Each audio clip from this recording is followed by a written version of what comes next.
ഏവർക്കും ഹാജാസ് ക്ലാസ്സസിലേക്ക് ഹൃദ്യമായ ഹാർദമായ സ്വാഗതം. ഇന്ന് നമ്മൾ ഒരു PYQ സെഷനാണ്. ഈ PYQ സെഷനകത്ത് റീസെൻ്റ് ആയിട്ട് PSC ചോദിച്ച ചില ചോദ്യങ്ങളും അതിൻ്റെ ഉത്തരങ്ങളും ഒക്കെയാണ് നമ്മളിന്ന് ചർച്ച ചെയ്യാൻ പോകുന്നത്. എല്ലാവർക്കും ക്ലാസ്സിലേക്ക് ഹൃദ്യമായ സ്വാഗതം. നമുക്ക് ഈ ഒരു PYQ സീരീസിൻ്റെ ഒരു ബാച്ച് തന്നെയുണ്ട്. അപ്പോൾ അതിൻ്റെ കാര്യങ്ങൾ നമുക്ക് ഇതിനിടയിൽ പറയാം. നമുക്ക് ഒന്നാമത്തെ ചോദ്യത്തിലേക്ക് കടക്കാം. ഇന്ന് സാഹിത്യവുമായി ബന്ധപ്പെട്ട് കഴിഞ്ഞ ദിവസം നമ്മൾ ഏറ്റവും ലാസ്റ്റായിട്ട് സാഹിത്യത്തിൻ്റെ 5 ക്വസ്റ്റ്യൻ നമ്മൾ എക്സ്പ്ലെയിൻ ചെയ്തിട്ടുണ്ടായിരുന്നു.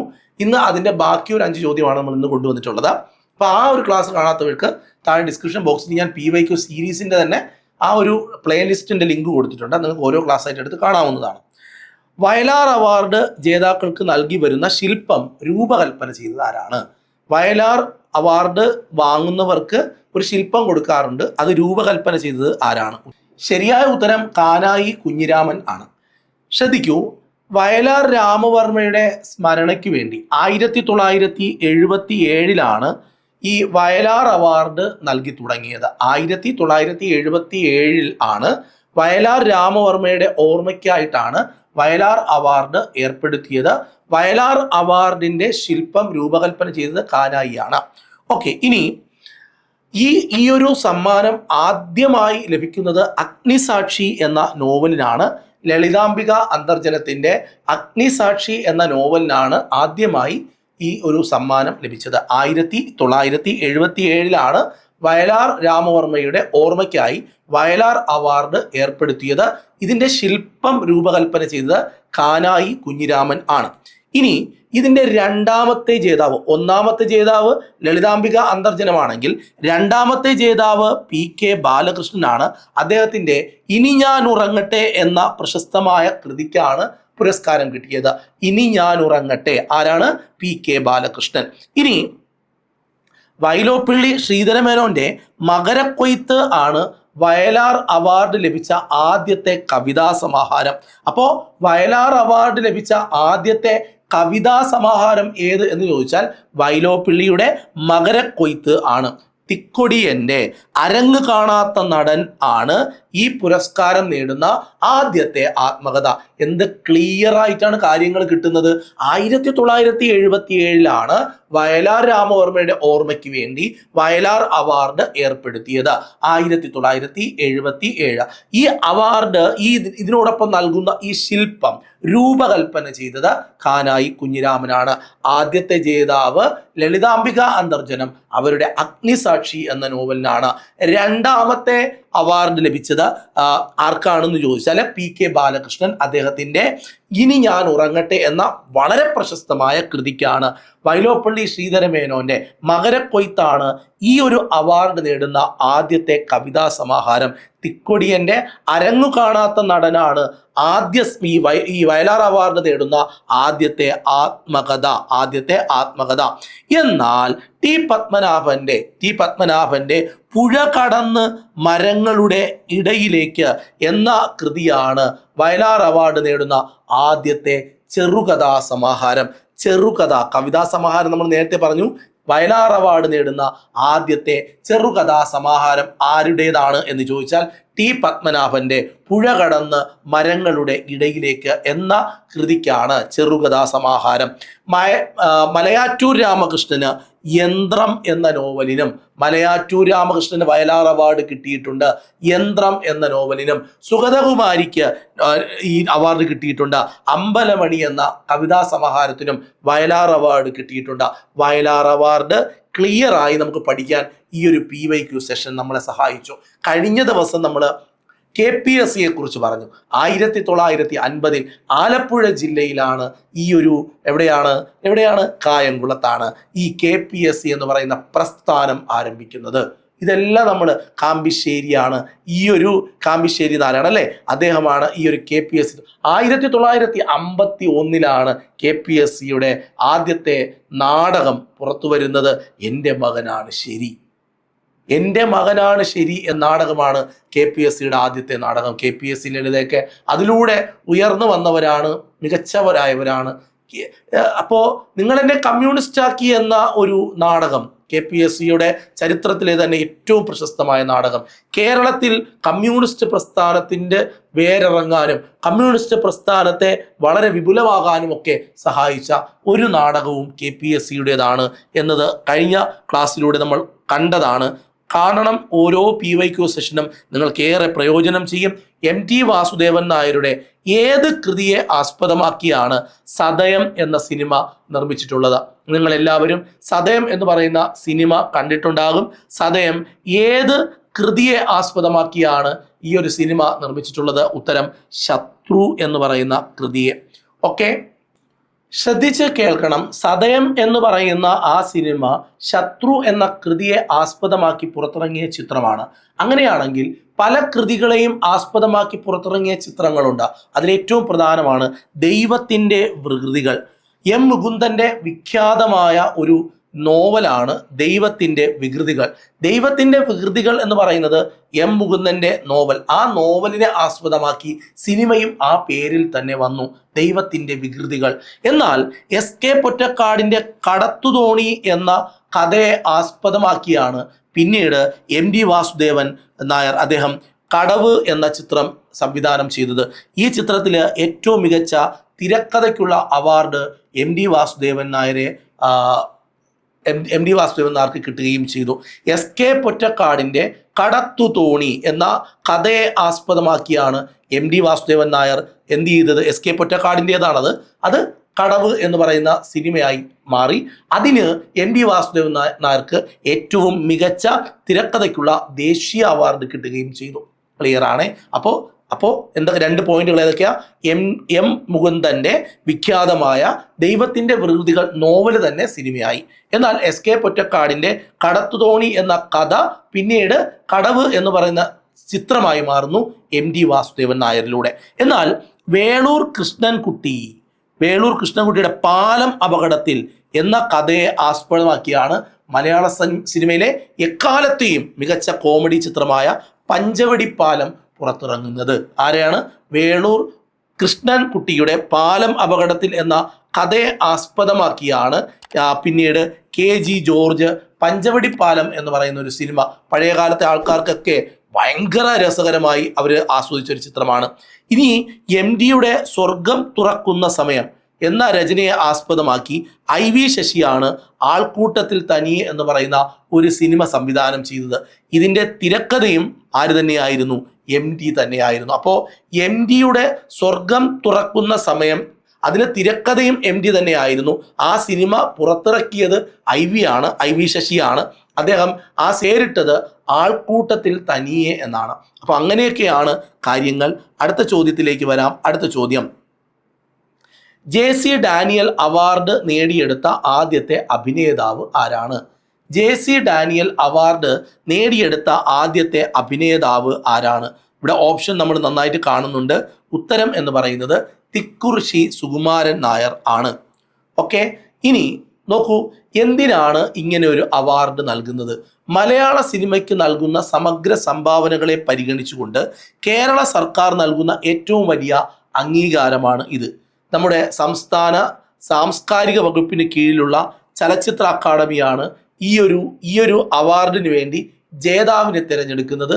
ആദ്യ ജേതാവ് തിക്കുറിശ്ശി സുകുമാരൻ നായർ ആണ്. ഇനി പ്രശസ്ത നിർമ്മാതാവായിരുന്ന TE വാസുദേവൻ എന്ന് പറയുന്ന ഏറ്റവും പ്രശസ്തനായ പഴയകാല ഒരു നിർമ്മാതാവാണ്. TE വാസുദേവൻ എന്നാണ് അദ്ദേഹത്തിൻ്റെ പേര്. അദ്ദേഹമാണ് 1992 ആദ്യമായി ഈ പുരസ്കാരത്തിന് അർഹനാകുന്നത്. പ്രശസ്ത നിർമ്മാതാവാണ്. 93 ഈ പുരസ്കാരം തിക്കുറിശ്ശിക്ക് കിട്ടുന്നത്. ശ്രദ്ധിച്ച് കേൾക്കണം. അതായത് JC ഡാനിയൽ പുരസ്കാരം നേടുന്ന ആദ്യത്തെ അഭിനേതാവാണ് തിക്കുറിശ്ശി സുകുമാരൻ നായർ. എന്നാൽ ആദ്യത്തെ വ്യക്തി ആരാന്ന് ചോദിച്ചാൽ പ്രശസ്ത നിർമ്മാതാവായിരുന്ന TE വാസുദേവൻ. അദ്ദേഹത്തിന് 92 ഈ അവാർഡ് കിട്ടിയത്. എന്നാൽ 93 ഒരു അഭിനേതാവിന് ഡാനിയൽ പുരസ്കാരം കിട്ടുന്നത്. 2002 പുരസ്കാരം നേടിയത് നമ്മുടെ യേശുദാസ് ആണ്, KJ യേശുദാസ് ആണ്. അദ്ദേഹമാണ് ആദ്യമായി ഈ സമ്മാനം നേടുന്ന പിന്നണി ഗായകൻ. 2005 ആറന്മുള പൊന്നമ്മ ഈ പുരസ്കാരം നേടുന്ന ആദ്യത്തെ വനിതയായി മാറുന്നു. വളരെ പ്രധാനമാണ്. JC ഡാനിയൽ പുരസ്കാരം നേടുന്ന ആദ്യത്തെ വ്യക്തി എന്ന് പറയുന്നത് TE വാസുദേവൻ 92. 93 ആദ്യത്തെ ഒരു അഭിനേതാവ് ഈ അവാർഡ് വാങ്ങുന്നത്. അത് തിക്കുറിശ്ശി സുകുമാരൻ നായരാണ്. എന്നാൽ KJ യേശുദാസിന് കിട്ടിയത് 2002. 2005 ആദ്യമായി JC ഡാനിയൽ പുരസ്കാരം ഒരു വനിത കരസ്ഥമാക്കുന്നത്. അത് വർഷം 2005. 2018 ഷീല ഈ നേട്ടം കൈവരിക്കുന്ന രണ്ടാമത്തെ വനിതയായി മാറി. ശ്രദ്ധിക്കേണ്ടത്, മലയാള സിനിമയ്ക്ക് നൽകുന്ന സമഗ്ര സംഭാവനകളെ ആധാരമാക്കിയാണ് ഒരു ജൂറി ഇങ്ങനെ ഒരു വ്യക്തിയെ തെരഞ്ഞെടുക്കുന്നത്. ആദ്യമായി തെരഞ്ഞെടുക്കപ്പെട്ട വനിത ആരാണ്? ആറന്മുള പൊന്നമ്മയാണെങ്കിൽ രണ്ടാമത് ഷീലയാണ് 2018. ഓക്കെ, നിലവിൽ ഇപ്പോൾ 5 ലക്ഷം രൂപയും പ്രശസ്തി പത്രവും ശില്പവുമാണ് സമ്മാനമായി നൽകുന്നത്. 5 ലക്ഷം രൂപയാണ്. ഏറ്റവും പ്രധാനപ്പെട്ട ഒരു കാര്യം നിങ്ങളോട് പറയാനുള്ളത്, PYQ നമ്മളെ മറ്റൊരു തലത്തിലേക്ക് എത്തിക്കും. അപ്പോൾ നിങ്ങൾ ചോദിക്കും, സർ കണ്ടന്റ് പഠിക്കണ്ടേ? പഠിക്കണം. പക്ഷേ അതിനോടൊപ്പം നമ്മൾ ഇതും കൂടി പഠിച്ച് പോയാൽ അടിപൊളിയായിരിക്കും. ഇനി നിങ്ങളോട് പറയാനുള്ളത്, നമുക്ക് PYQൻ്റെ ഒരു കോഴ്സ് ഉണ്ട്. ജസ്റ്റ് പറയുന്നേ ഉള്ളൂ.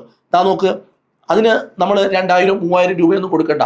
ഇതേപോലെ ഓരോ ക്വസ്റ്റ്യനും അതിൻ്റെ റിലേറ്റഡ് ആയിട്ടുള്ള ഏറ്റവും ഇമ്പോർട്ടൻ്റ് ഫാക്റ്റും പഠിച്ച് പോവാം. നമ്മൾ പോലും അറിയാതെ PSC പരീക്ഷയിൽ കുറേ മാർക്കുകൾ അതിൽ നിന്ന് കിട്ടും. അപ്പോൾ ഒരു 399 മാത്രമേ ഉള്ളൂ. നിങ്ങൾക്ക് ജോയിൻ ചെയ്യണമെങ്കിൽ ഈ നമ്പറിൽ വിളിക്കാം, അല്ലെങ്കിൽ പ്ലേ സ്റ്റോറിൽ പോയി ഹാജാസ് ക്ലാസ്സസ് എടുത്തിട്ട് നിങ്ങൾക്ക് ഡയറക്റ്റ് ആയിട്ട് വേണമെങ്കിലും. അപ്പോൾ ചോദിക്കും, സാർ CPOയുടെ ക്ലാസ്സിലെ ഉണ്ട്, LPUPയിലെ അതുണ്ട്, LDCയിലെ ഉണ്ട്, ജനറൽ ബാച്ചിലെ ഉണ്ട്, എല്ലാ ബാച്ചും ഉണ്ട്. നിങ്ങൾക്ക് ഏത് കോഴ്സ് വേണമെങ്കിലും ജോയിൻ ചെയ്യാം. നമ്മൾ ബാച്ച് കോഴ്സ് എടുത്തു കഴിഞ്ഞാൽ ഓരോ സബ്ജക്റ്റിനും കിടിലം ലെജൻഡ് ആയിട്ടുള്ള ടീച്ചേഴ്സ് നമുക്ക് ക്ലാസ് എടുക്കും. ആ സബ്ജക്റ്റിലെ ഏറ്റവും അഗ്രഗണ്യനായ ആൾ നമുക്ക് ക്ലാസ് എടുക്കും. ഓക്കെ, അപ്പോൾ നമുക്ക് അടുത്ത പോയിന്റിലേക്ക് വരാം. നോക്കൂ, പ്രശസ്തനായ ഫുട്ബോൾ താരമാണ് VP സത്യൻ. അദ്ദേഹത്തിൻ്റെ ജീവിതത്തെ ആധാരമാക്കി ഒരു സിനിമ പുറത്തിറങ്ങി. അദ്ദേഹത്തിൻ്റെ ആ കഥാപാത്രത്തെ അവതരിപ്പിച്ചത് ജയസൂര്യയാണ്. ആ സിനിമയുടെ പേരെന്താണ്? നമുക്ക് എല്ലാവർക്കും ആ സിനിമയുടെ പേരറിയാം. സിനിമയുടെ പേര് ക്യാപ്റ്റൻ എന്നാണ്. ഇനി നമ്മുടെ മലയാളത്തിൻ്റെ സ്വകാര്യ അഹങ്കാരമായ മാധവിക്കുട്ടി, കമലയ സുരയ്യ എന്ന് പിന്നീട് അദ്ദേഹത്തിന്റെ പേര് മാറ്റുകയും ചെയ്തു. മാധവിക്കുട്ടിയുടെ അല്ലെങ്കിൽ കമലാ സുരയ്യയുടെ ജീവിതത്തെ ആസ്പദമാക്കിക്കൊണ്ട് കമൽ സംവിധാനം ചെയ്തൊരു സിനിമയുണ്ട്. ആ സിനിമയുടെ പേരാണ് ആമി. വളരെ പ്രശസ്തമായ സിനിമ. അതിൽ ആമിയായി വേഷമിട്ടത് മഞ്ജു വാര്യറാണ്. VP സത്യൻ്റെ, അദ്ദേഹം വളരെ പ്രശസ്തനായ കേരളത്തിൻ്റെ ഫുട്ബോൾ താരം. അദ്ദേഹത്തിൻ്റെ ജീവിതത്തിൽ സംഭവിച്ചതെല്ലാം പകർത്തി അതിനെ ഒരു സിനിമയാക്കി പുറത്തിറക്കുന്നു. അതിൽ ആ വേഷം അനശ്വരമായി കൈകാര്യം അനശ്വരമാക്കിയത് ആരാന്ന് ചോദിച്ചാൽ അത് ജയസൂര്യയാണ്. സിനിമയുടെ പേര് ക്യാപ്റ്റൻ എന്നാണ്. എന്നാൽ പ്രശസ്ത എഴുത്തുകാരി, മലയാള സാഹിത്യത്തിൻ്റെ തന്നെ ഒരു മുതൽക്കൂട്ടായിരുന്ന കമലാ സുരയ്യ, മാധവിക്കുട്ടി, അവരുടെ ആത്മകഥയെ ആധാരമാക്കി കമൽ സംവിധാനം ചെയ്ത ചിത്രമാണ് ആമി എന്ന് പറയുന്ന ചിത്രം. ആ ചിത്രത്തിൽ ആമിയെ അനശ്വരമായി അവതരിപ്പിച്ചത് മഞ്ജു വാര്യറാണ്. മലബാറിലെ സാമൂഹ്യ പരിഷ്കർത്താവും നാടക നടിയുമായിരുന്ന നിലമ്പൂർ ആയിഷ. മലബാറിലെ സാമൂഹിക പരിഷ്കർത്താവും നാടക നടിയുമായിരുന്ന ഒരു വനിതയാണ് നിലമ്പൂർ ആയിഷ. അവരുടെ ജീവിതം ആസ്പദമാക്കി പുറത്തിറങ്ങിയ ചിത്രമാണ് ആയിഷ. അതിലും ഇത് ഈ ആമിർ പള്ളിക്കലാണ് ആ സിനിമ ഇറക്കിയത്. മഞ്ജു വാര്യറാണ് അതിലും പ്രധാന വേഷം കൈകാര്യം ചെയ്തത്.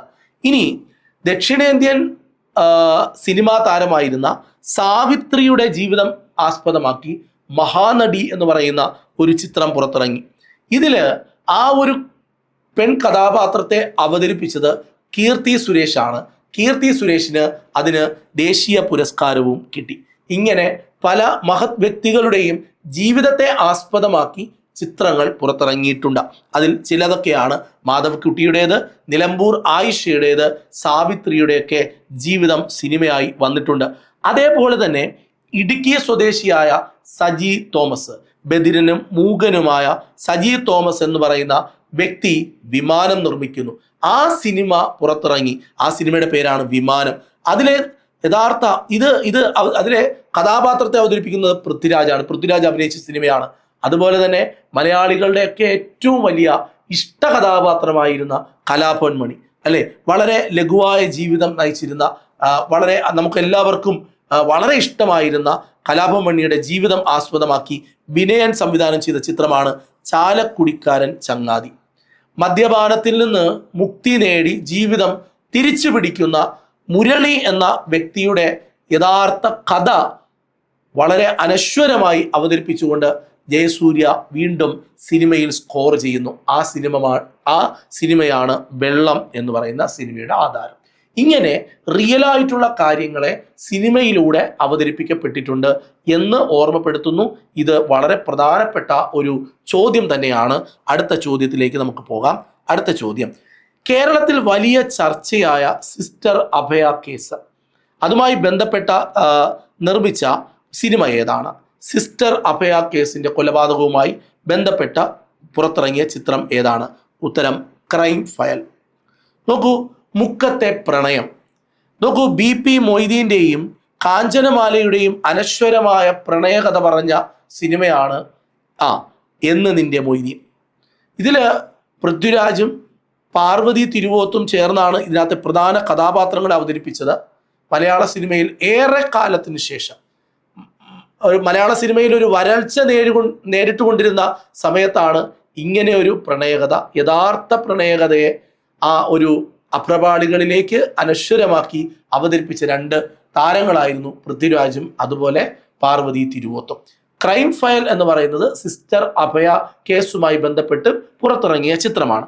കേരളത്തിലെ ഏറ്റവും വലിയ പിടികിട്ടാ പുള്ളിയാണ് സുകുമാരക്കുറുപ്പ്.